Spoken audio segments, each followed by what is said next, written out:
Ibalik ang dati, muling ibalik, muling ibalik.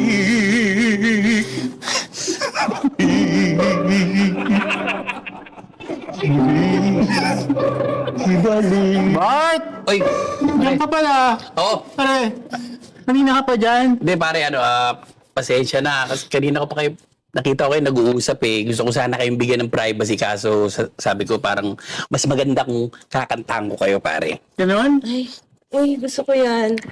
Anong kanta yan? Actually, ginawa ko to nung namamasyal ako sa Paris habang nakatitig ako sa Eiffel Tower.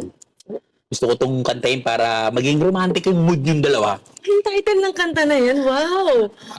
Ang title nitong kantan to ay Kay Sarap Magmahal ng Buong Puso ng Totoo sa Isang Taong Maligaya.